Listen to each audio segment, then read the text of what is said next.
I think that the biggest myth that is out there is that native language interferes with learning English. And I've come across a lot while I was teaching English as second language in elementary schools that parents just stopped speaking their native language to their children because they were afraid that that would be detrimental to their English language learning progress.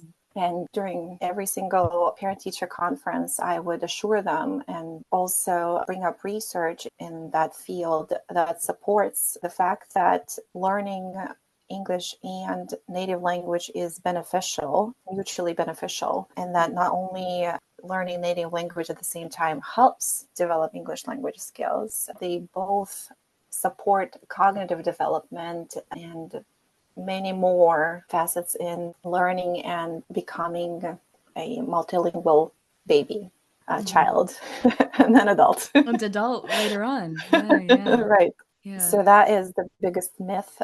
And even now, when I talk to some of the parents who have a different native language, that myth is so popular that it's so hard to debunk it and, reassure parents that it's okay. You don't need to worry and stress out about it. Just continue with what you've been doing, and children will learn English because they are actually in the society where they are completely immersed in English. So it would be very difficult not to learn English. I think in this case, the native language needs more support. Hello, listeners. Don't worry, you're in the right place. Yes, you may think you've accidentally fallen into a multilingual parenting podcast, but it's us, the Teacher Think-Aloud podcast. We know that this is a bit of a departure from what we normally talk about, but we figure that if you're teaching the English language, there's a possibility that you consider yourself a language enthusiast. Or at the very least, how powerful a tool linguistic and cross-cultural competence can be in life. Mm-hmm. Maybe that's a value you want to honor in your life outside of the classroom. Mm-hmm. Our goal for our conversation today is to debunk some of the myths surrounding raising a bilingual baby or a multilingual baby. And if you're child-free, don't worry. This conversation definitely lends itself to classroom practice too. Mm-hmm. Let's get into it. Yes.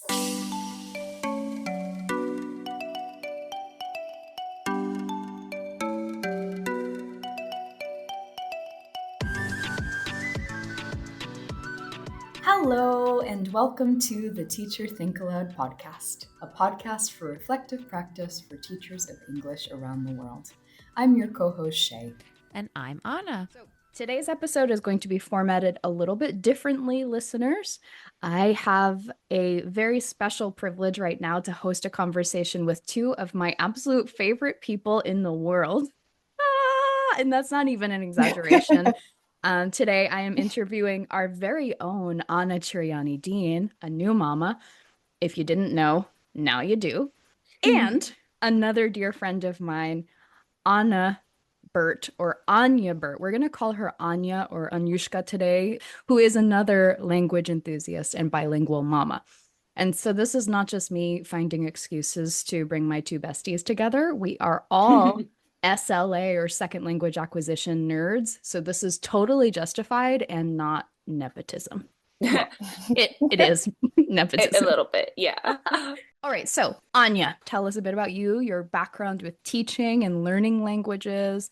My name is Anna Burt, and I am an educator and a writer. I am originally from Russia, and I started learning English in kindergarten, and I seriously started learning English in high school, which after that led me to the university where I got my master's degree in teaching English and German as foreign languages. So that's kind of where it all started, I guess. Yeah. I've taught English as a second language here in the United States for about 15 years or more. So when I started teaching English as a second language, I started in Randolph Public Schools and taught second and third grade ESOL. And then when I moved to a different district, there I just focused on second grade learners, but their English language development levels were lower. So I worked mostly with newcomers in public schools. Along with that, I also taught professional development courses for teachers of students of English as second or other language, designed curriculum, and also dabbled in learning Spanish and Portuguese to be closer to my students. That was fun. And my latest exploration in teaching English is teaching adult ESL classes at Rhode Island College. That is a completely different thing, and it was a lot of fun as well. Okay, awesome. So now, Anna, your turn. Tell us about you, your background with teaching and learning languages. I'm Anna Chiriani-Dean, the co-host of this podcast. It's very interesting to be on the receiving end of Shay's interview questions today. And my background, I know, Anya, you're talking about way back to when you started out learning other languages as a child. I grew up in a bilingual household, English and Italian. My father's from Italy, my mother's from the United States. So we spoke both languages in the home. And that really is what set me off to become an English language educator. So I ended up going to a linguistic high school in Italy where I studied German also and English as a foreign language. And then in college, I decided to major in French and minor in German. And I have since been learning Hindi and I learned some Armenian. I love learning languages as you do, Anya. And that major kind of led me serendipitously into teaching English abroad. And so I sort of focused on that. And my background is in applied linguistics, second language acquisition. That's what leads me here to this podcast, and my whole career basically is this whole multilingual living. So I'll just share so as to not feel left out. As you both know, I grew up in, a monolingual English speaking household, but I started studying the Spanish language when I was 12 years old. I was in middle school and I had Spanish as an elective, and I just fell in love with the language and all of the different varieties of the Spanish language and the cultures that are attached to that language. And I really never looked back. I, started working in the restaurant industry and really just trying to improve my communicative competence in Spanish as quickly as I could. So I've got a fun dictionary of like Guatemalan slang and Puerto Rican and Dominican, like lots of, different dialects sort of informing my Spanish language. I've also studied French, Italian, Japanese, Bengali, and I'm currently working on Mandarin. So, I wanted to sort of bring you both together because you are both parents who are raising bilingual or multilingual babies. And so our goal today is to talk about that. And, for our listeners, I don't have any children, but I think I may in the future. So I'm just waiting. At that point in our conversation, listeners, I was sitting on a yoga ball, bouncing a baby to sleep. And he stayed asleep for a while, fortunately, but you'll notice my presence in the conversation kind of dropped off after the first half. Yeah, he was not having it. Nope. But given how multilingual you and Anya are, we thought we'd jump in with an icebreaker question that fits, well, you. What is a word that exists in one of the languages you speak that you really wish existed in the other language you speak? Oh, this is a tough one. I can start if you want, if that'll help get the juices flowing. Sure, yeah. I have one. It's not necessarily a word, but I call my son patatina, which means little potato. It's more of a grammatical structure, like adding ina or ino, etta, etto, like those diminutives, those additions, those suffixes, adds this like cute, I guess, Anyushka, right? I wish that was more developed in English. Yes, I totally agree. That is a great example. I have so many cute names. My official name is Anna. All of my friends call me Anya. My dad, for example, called me Nyusha. So there is also Anichka, Anushka, Nyurka. There are so many, and they have so many meaning also attached to them. Like in a certain situation, you would call me in a different way. When my mom would scold me, she would call me Anyutka. So, so yes, lots of diminutive suffixes that change the meaning of the name. depending on the situation, I guess. I'm thinking for me, when I came across the word estrenar in Spanish, do either of you know what that means? Mm-mm. It means to wear something for the first time.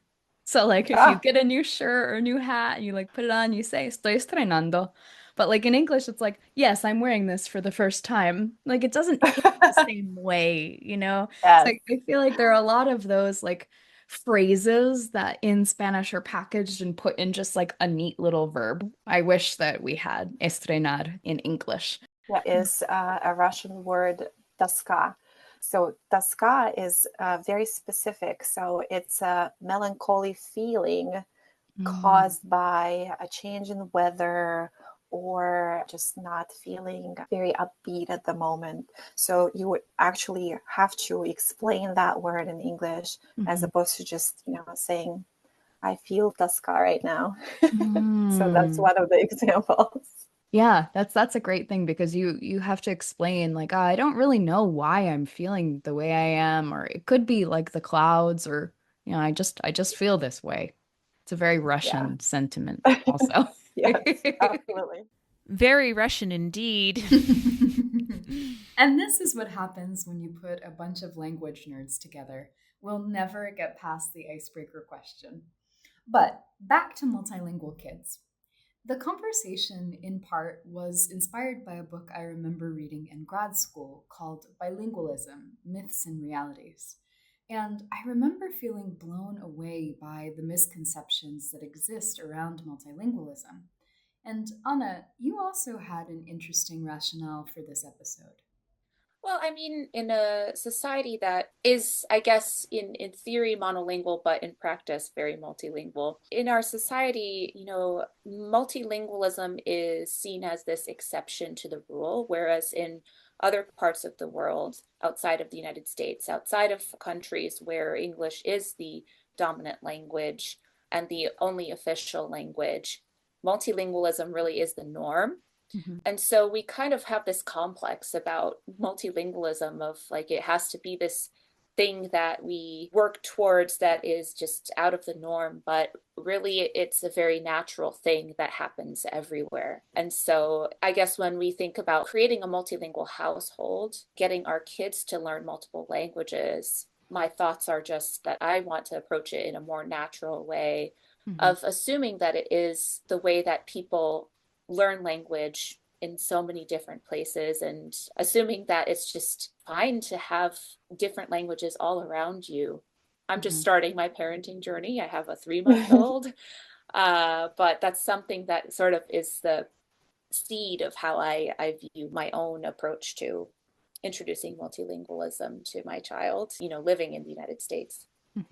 I completely agree. It is sort of cool to speak more than one language in the United States, but English is predominant and is used like the language to communicate, in all areas of life, school and, socially. But Anna is right. There are so many languages that are represented in the United States of America, so many cultures that you hear different language every day wherever you go. So it's exciting. But at the same time, I think that the mentality has to change a little bit about how English is not the only language that we should be communicating in, and we should be seeking out opportunities to speak other languages as well. With all the people who come to visit the United States from around the world, I think it would be a cool opportunity to practice a little other than English. But that said, my primary goal coming to the United States was to practice English. So it's kind of like a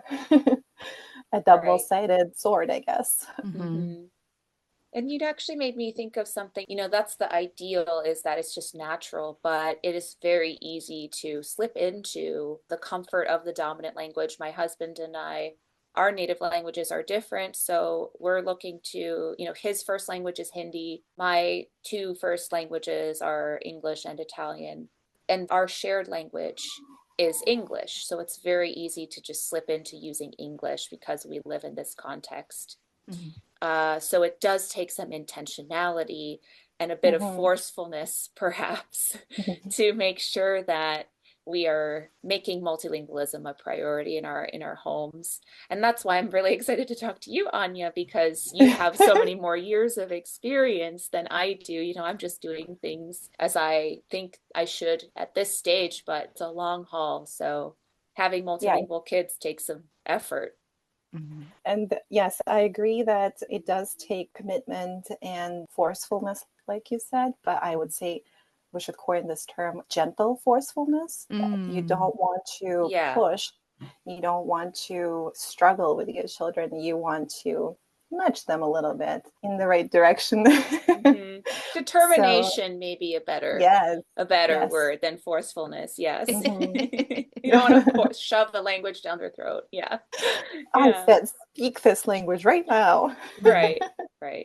Well, and how that sort of forcefulness can, really deter a child from using the language, or they might build some resentment around having been forced to like be different or use a different language than what others are. Yeah, forcefulness was definitely not the right word there. I'll chalk that up to mom brain. Yeah. But determination, willpower, really. It's easy to be deterred from introducing a language at home that isn't spoken by the society we're in. Especially when there are so many myths around multilingualism. If you remember from the beginning of the episode, Anya was talking about the myth that one language will interfere with learning the other language. Let's explore that more.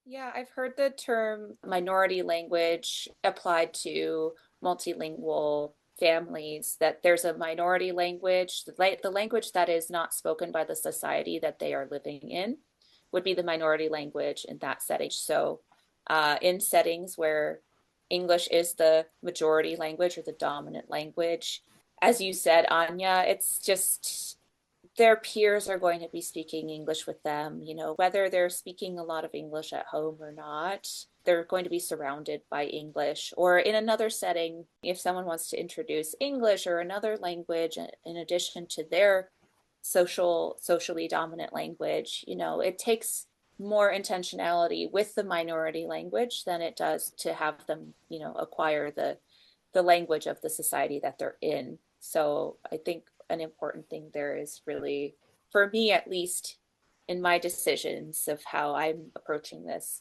is to really emphasize the languages that are not English, that are not the dominant language of the society that we live in, our minority languages, Hindi and Italian.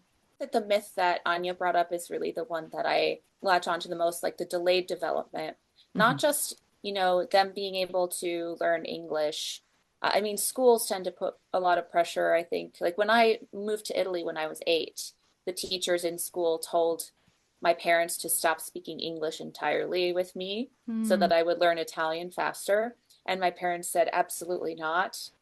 And I'm very grateful for that, because, learning English and continuing to learn English at the rate that I did allowed me to continue my studies in a much more seamless way and continue thriving in an English-speaking environment. But I think the worry there is those developmental delays, as you said, Anya, of the language that is spoken in school. But also just more broadly, I think there's a conception that children who are learning multiple languages at a time from a young age will have delays in general in terms of producing language the first time they speak, and then they're mixing languages, and that is something that is looked down on in many cases, but they eventually will sort it out.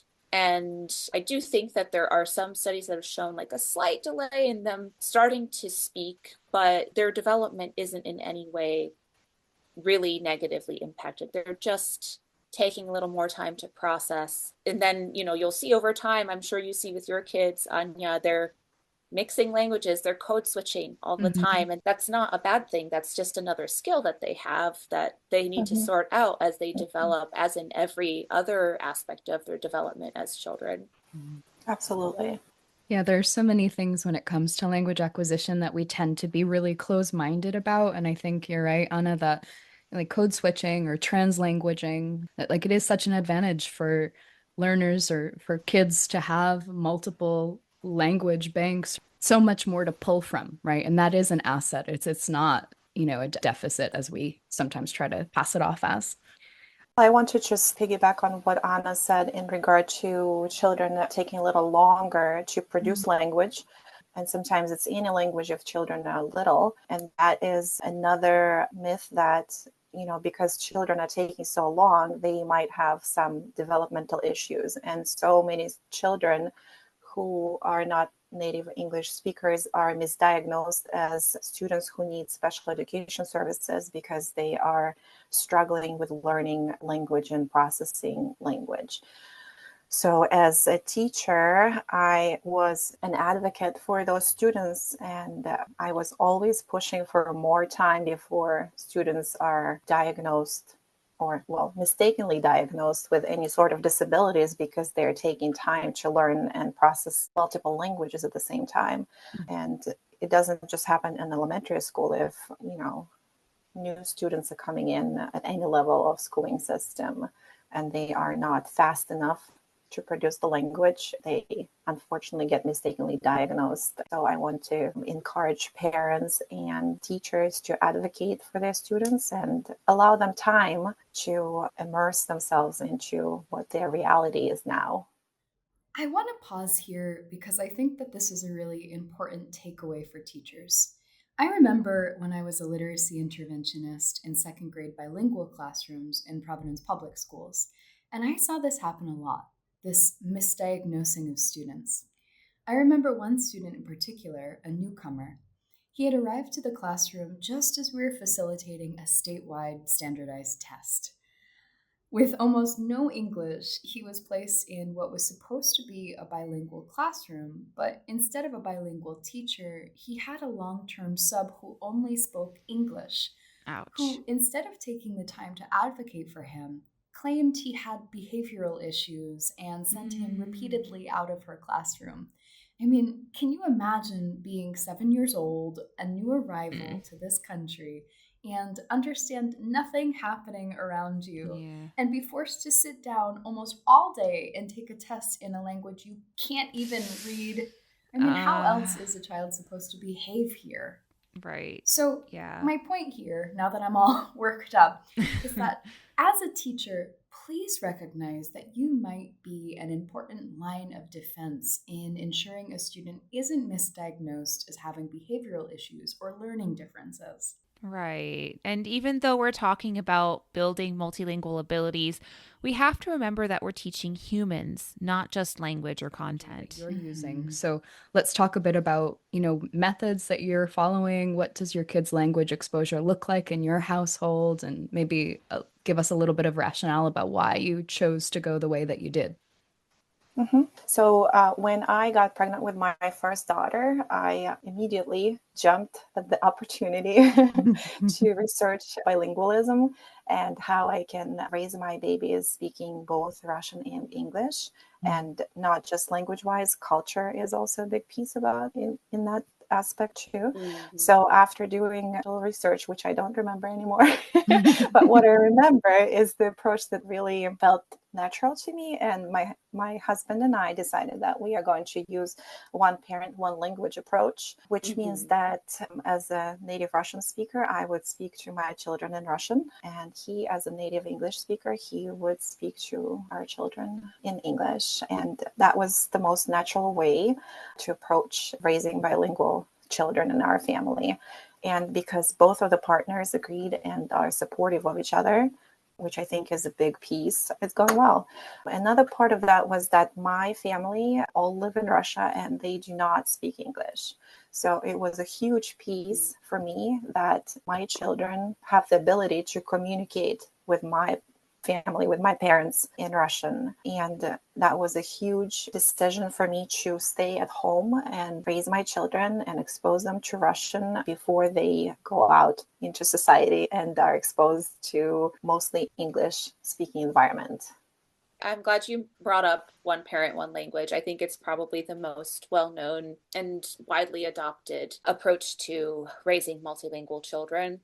I was raised in a one parent, one language OPAL household. And so that's also my choice of model that I'm trying to use. So I speak Italian to my child almost exclusively when we're alone. my husband is trying to speak Hindi to him as much as possible. Quick pause on one parent, one language, or one person, one language. It's as simple as it sounds, where one person speaks one language to their child and the other speaks the other. But rarely is it quite so clear cut, right? Parents might speak to their kids in one language in one setting and in another language in a different setting, which I call one context, one language. I've also heard it called time and place. But also, there's something called minority language at home, which is when the parents or guardians speak the non dominant language with their child. I mentioned we moved to Italy when I was 8 years old, and my family actually shifted at that point from Opal to minority language at home, with both of them speaking English to me at home, given that Italian was the dominant language in that setting. Interesting. I suppose it made for a more robust use of their minority language. For sure. Also, lots of families just have a mixed language approach. I think that as long as you're making conscious space for each language in your child's routine, through different settings, people, and activities, you're doing your part in raising a bilingual child. And back to what you were saying, Anna, about your husband speaking Hindi to your son. It doesn't come as naturally to him. And that actually brings up a good point, is that even with a model like Opal, it doesn't need to be so rigid. I mean, it is important to kind of, as we said, be intentional. But also, the most important part of a child's development really is that they need to have a positive connection to the language. And so the language that you're speaking needs to be a language that you're comfortable with. My Italian is not as strong as my English. My Italian is not perfect. I've had some language attrition over the years because I haven't lived there since I was 16. It's still an important part of my life. So even though I don't speak it perfectly, I do what I can with it. And I think that's also a myth, is that the parents need to speak the language perfectly in order to use it with their child, to bring up their child multilingually. And that's not really true. I mean, right now I'm just getting him used to the sounds of the language, but with the help of reading books, I'm already reading books to him, and also grandparents. My father will speak exclusively Italian with my child, even though he's long distance, he comes to visit. And that's another important way of bolstering that.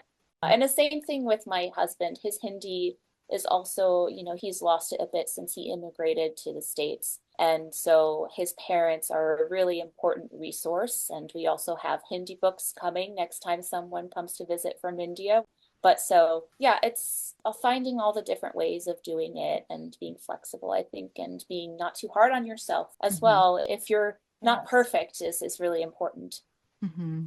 Well, we're all perfectionists here in this Zoom room. But I'd love to know a little bit, Anya, about, your choice was very clear at the beginning. You knew you wanted to raise your kids speaking 2 languages, but I'd love to know if your approach to raising the 3 girls has shifted. Like, have you changed your strategy at all as you've had more children, or maybe has it changed at all for you?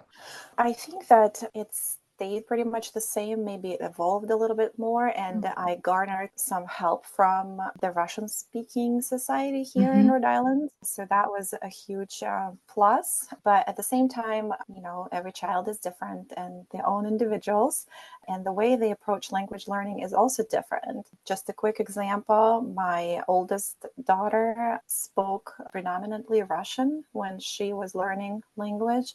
And she has a very easy time switching back and forth. And sometimes I actually have to ask her to practice with her little siblings, because now that she goes to school, she plays in English more. But with my other daughter, she prefers English. And no matter how hard I try to speak just Russian to her, she responds to me in English. Only with a little bit more exposure to other Russian-speaking children, she is starting to respond more in Russian now. So that was different from first child to the second one, but I'm staying positive, embracing the challenges as they come. Though we'll see what happens with my third one, which way she'll go.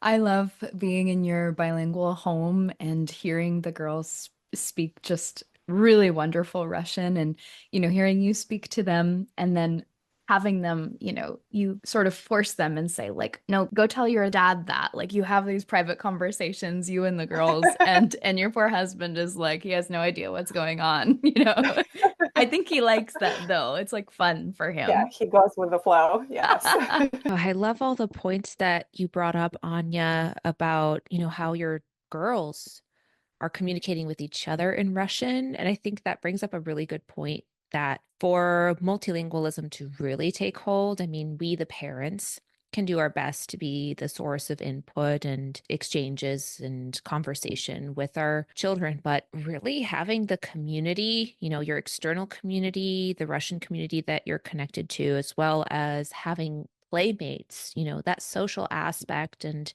having peers who speak the language, that's really the key to getting them to embrace the language as their own, I would say. I mean, I'm just starting off with my baby boy, but finding that outlet for him to really connect with others his age, but also with the broader community is something that I'm trying to build up now as a new parent. Anna, you brought up a really good point about this misconception that, you don't have to speak the language perfectly to share it with your child. That really resonates with me because I think after all of these years of learning and using the Spanish language, I still sometimes doubt sort of my ownership of the language. And I think, well, how could I share something that wasn't, mine, like my birthright? I think that there are a lot of different ways that you can engage in fostering bilingualism or multilingualism without it having to be, your native language from birth as a parent. Excellent point, Shay. Another myth about multilingualism, and especially when we use the word bilingual, is that the person has spoken the 2 or more languages since birth and has an equal command or fluency of them. That's sometimes been referred to in the literature as equilingual, but honestly, that perfect quote unquote balance is so rare and actually is behind some of the stigma against multilinguals. They're often scoffed at if they don't know both languages equally, like, oh, you're not a true bilingual. And it's why parents so often give up on introducing languages to their children. They think, well, I don't speak this language perfectly, so I'm not going to share an imperfect language with my child. Right. And that's true both if you learned a language later in life, like myself, and struggle to feel true ownership, and also with heritage languages. With each generation, it becomes harder and harder to pass down the heritage language. So maybe a child who immigrated to the US very young and doesn't feel 100% confident in their heritage language will be less likely to pass down that language just because they don't feel like they speak it perfectly. But the language is worth passing down either way, in whatever form. Our ownership of that language and the gift that language is for our child doesn't diminish if we mix up a verb or no words used in familial context only, or whatever the situation is. So true.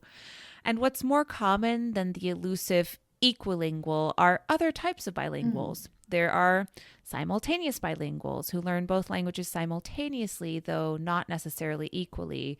Consecutive or sequential bilinguals who learn the second language after having learned the first. Early bilinguals who start learning the second language early in life. Late bilinguals who start, of course, later in life. Symmetrical bilinguals and asymmetrical bilinguals or dominant bilinguals, which is how I would describe myself, actually, with English now as my dominant language, even though at one point it was more symmetrical for me. There are so many combinations, but all are bilinguals or multilingual. And that just goes to show that multilingualism can be achieved at any age, really, not just at birth. But of course, us linguists have in mind this idea of the critical period during which young children are more malleable and can pick up on the phonetics and morphosyntax of any language with more ease. This ability does diminish over time, but there are so many combinations to how you can be a multilingual. So I think it's important for parents to not feel pressured that they have to be pushing multilingualism on their children as soon as they're born. You can always revise your plan, add more languages. Right. And I also want to emphasize what Anya said about her husband. He doesn't interfere in the private Russian conversations she has with her kids. Support from a partner is really important. And actually, a great strategy to emphasize the value of the minority language is for the non-speaking partner to try to repeat some of the phrases the other partner is saying. My husband actually repeats the little phrases in Italian I say to my son, and he never interjects to tell me to stop with the Italian. And I personally have been learning Hindi the past few years, largely because I knew I wanted to place value on it once we decided to have a child. That's sweet. I love that you support each other in that way. Another big point we made here is the importance of building some kind of community. Anya's 3 daughters make up their own little community, which makes it more likely for them to use the language. But that can also be done by seeking out other speakers of the minority language in the community, or even, I want to emphasize, through a bilingual preschool or K through 12 school, if there's one available nearby. It's not an option in every context, of course, but at least finding some other peers to converse with can make a difference.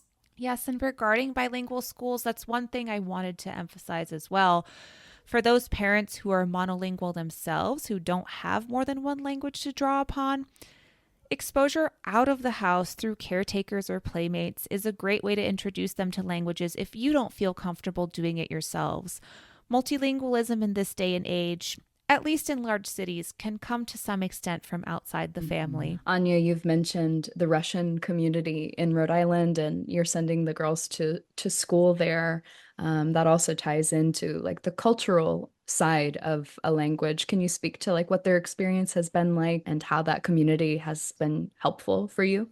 Here in Rhode Island, we have the Center for Learning Russian Language and Culture. My children go to the center once a week on the weekend for an hour class, and also sometimes they go to a Russian speaking art class. So while they are making art, they are conversing in Russian as well. So that has been very helpful. And I think that, like I said, my children seeing other children and interacting with other children who speak Russian is helping along the way. But yeah, other than that, a large piece of learning the language is also learning the culture. And we are lucky because the center is not just people from Russia. They are people from Russian-speaking countries around the world, Belarus, Ukraine, Kazakhstan, and many more countries that also have Russian as the official language. And that also brings lots of perspective and lots of things to talk about and learn about each other and with each other. They have different kind of celebrations throughout the year where everybody gets together as a community. So one of the celebrations is celebrating New Year, because in Russian-speaking countries, we celebrate New Year a little bit more enthusiastically than Christmas. And Christmas in those countries is on January 7th. So the Center for Learning Russian Language and Culture creates this huge holiday for us, a celebration where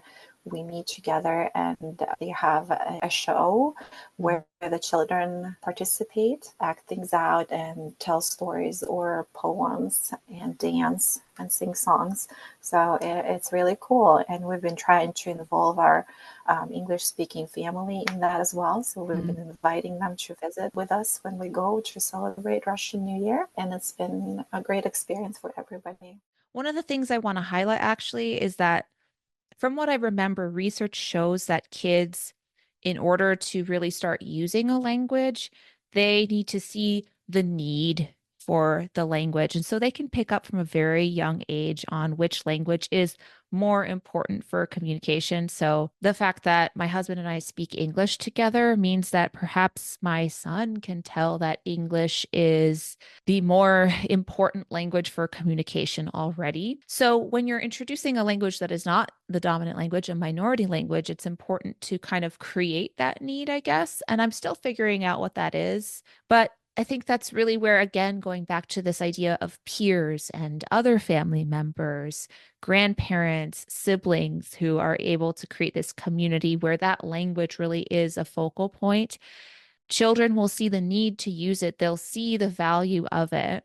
even if they might not be able to put their finger on it, but they sense it, right? And so creating a need for it, a situation, a social structure in which they need the language, maybe that's visiting another country, visiting the country where that language is spoken also, that creates a need for it. That really will bump it up in their brain if you go visit the country where that language is spoken, where everybody is speaking it, right? So they're surrounded by people who are speaking it. They can tell that that's the most important language, that they need to use that language. And so actually, I highly encourage traveling with children if that fits your means, or going to a place where you know that the community, there are more speakers of that language.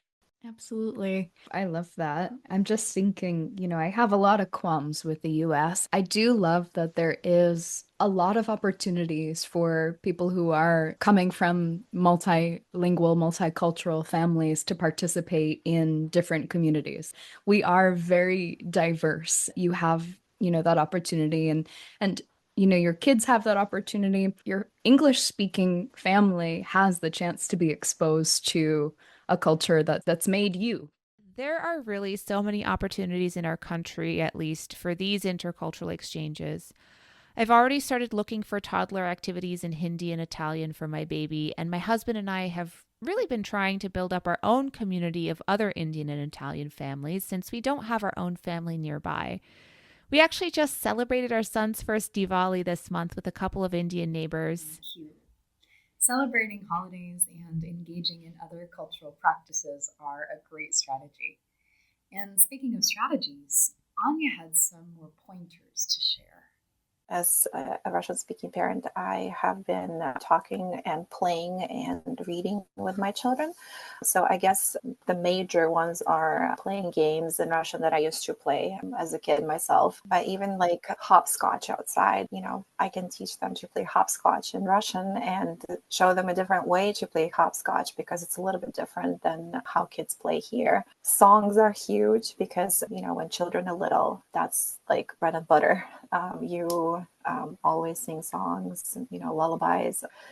So I've been singing to them in Russian since they were born, and even probably before that as well. We sing songs almost every night when they go to sleep. We have interest-based discussions. So if I find something that is of interest to my children, I might bring it up in Russian or bring up a different perspective, and we talk about it and make connections. That's like really important to first foster connections between languages in a linguistic way or in a cultural way, both. And connections play a huge role in learning language and culture. Storytelling, like I mentioned, is huge. Reading books and telling stories to your children in both languages is very important. And as an educator, I am going to tell you that it's really powerful, and it teaches your children so many things when you read to them in any language and expose them to books and literature. Our huge hit is YouTube, because this is the only place where we can get media content in Russian. But I'm trying to also incorporate cartoons from my childhood. So YouTube is the place we go. And one thing that I've been also doing to encourage more Russian speaking is when my children respond to me in English while I'm speaking Russian to them, I will repeat to them the same thing that they asked in Russian. And then sometimes they'll repeat after me, or sometimes they'll acknowledge, yes, that's what they want. So that's how I've been addressing the challenge that I came across.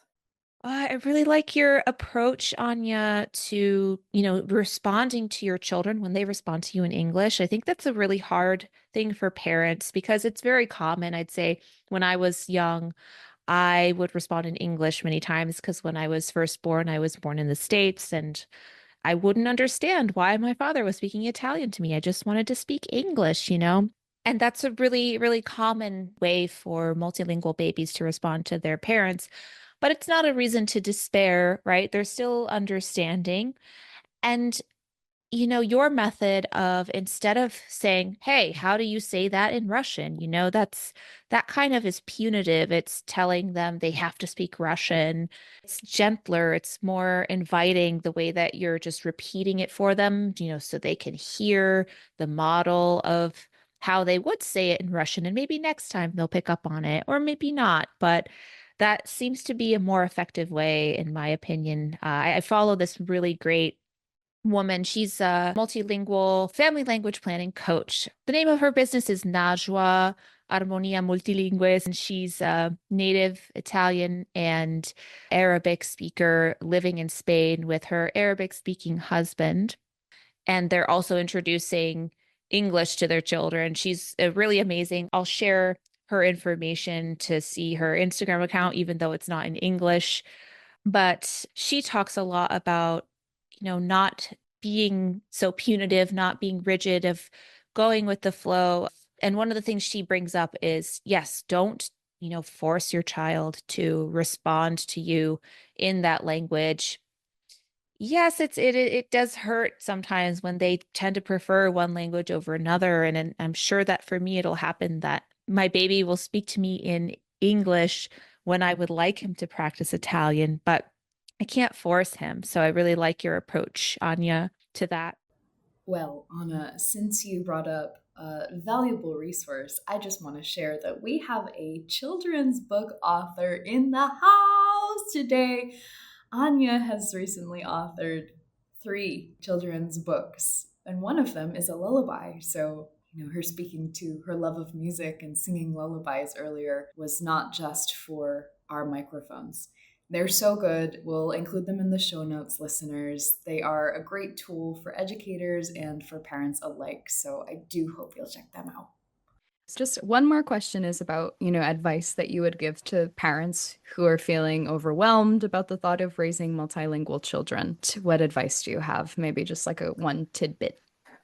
Well, my advice is go for it. Yes, it will be challenging. Sometimes you will want to rip your hair out because it's going to be so difficult, but it's going to be worth it. I think that Anna already confirmed that she was very grateful that her parents chose to speak both languages to her, despite what the school was telling them to do. Yes, it will be challenging, but I think that all the benefits that come with being bilingual and multilingual outweigh all the challenges and frustrations that you might come across raising your babies as bilingual or multilingual. Just to name a few, it's great for their linguistic development and perception of other languages, huge cognitive development benefits, being open-minded and learning about cultural diversity and empathy. Empathy is a huge thing, I think, nowadays. I think that embracing bilingualism or multilingualism brings so many benefits that it should be celebrated. Mm-hmm. You're not just making multilingual babies, but you're making better humans, right? More empathetic humans. So yeah. I love that. Basically, yes. Yeah, right. So do it. Yes, go for it. It always comes back to empathy, doesn't it? It does. Whew. That was a big episode, wasn't it? I'm tired. Yeah. I mean, there are entire podcasts dedicated to the topic of raising multilingual children, and we attempted it in just one episode. Maybe something to pick up again later. But listeners, we hope we sparked some ideas for you in this episode, whether for your own kids or maybe for the classroom even. And as always, we want to hear from you. What approaches have you tried for introducing languages to children? What strategies have worked for you? Share your thoughts with us on social media or email us at teacherthinkaloud@gmail.com. And if you appreciated what you heard today, give our podcast a like, share it with a friend, and or take a moment to give us a review on whatever podcasting platform you're using to tune in. We truly appreciate your support. Thanks so much for joining us on the Teacher Think Aloud podcast. And until next time, happy teaching and happy reflecting.